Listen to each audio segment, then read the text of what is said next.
नमस्कार, India 24x7 live TV में आप सभी का स्वागत है। मैं हूं मधुमिता।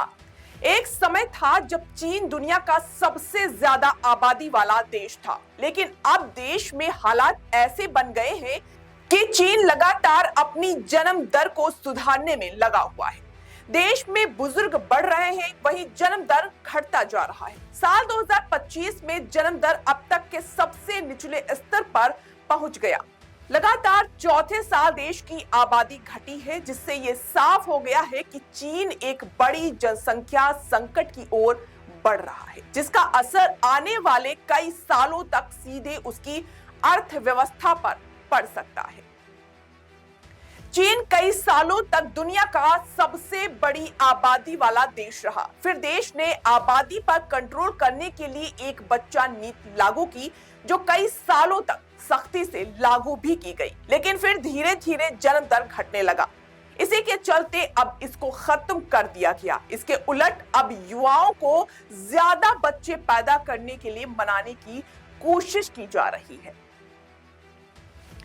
आंकड़ों के मुताबिक पिछले साल चीन में 79 लाख बच्चों का जन्म हुआ, जबकि 1 करोड़ लोगों की मौत हो गई।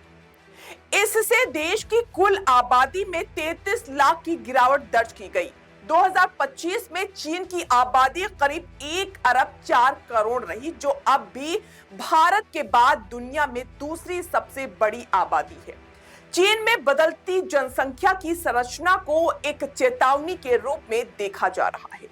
देश में काम करने वाली आबादी लगातार घट रही है, जबकि पेंशन पाने वाले बुजुर्गों की संख्या बढ़ती जा रही है।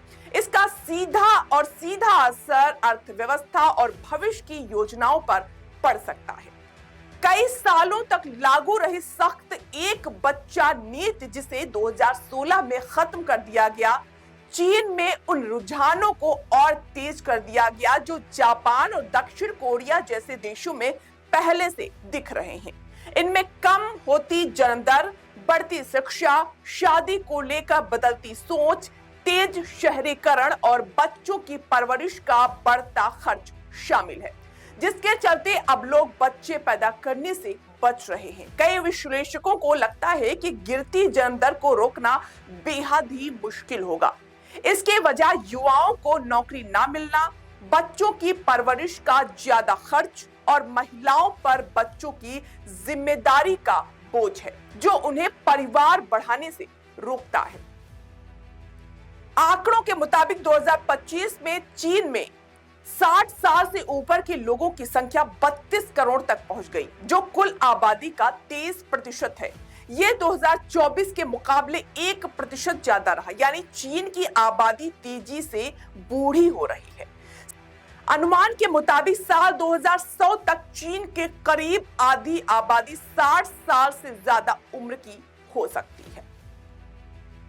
चीन के राष्ट्रपति शी जिनपिंग ने कई बार जनसंख्या सुरक्षा की जरूरत पर जोर दिया है। देश में जन्म दर को बढ़ाने के लिए सरकार कई कदम उठा रही है। पिछले साल चीन की केंद्र सरकार ने 3 साल से कम उम्र के बच्चों वाले परिवार को सालाना नकद सहायता देना शुरू किया। इसके अलावा शादी के रजिस्ट्रेशन को आसान बनाया गया और मुफ्त सरकारी प्री स्कूल की योजना भी शुरू की गई।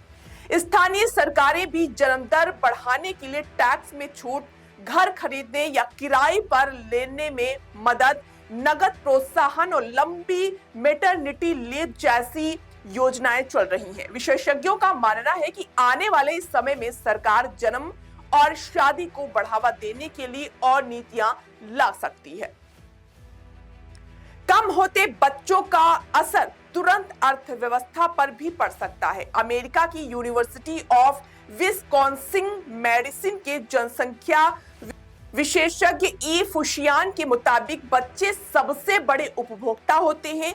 जब जन्म दर इतनी कम हो जाती है तो घरेलू मांग कमजोर हो जाती है और अर्थव्यवस्था को ज्यादा हद तक निर्यात पर निर्भर होना पड़ता है।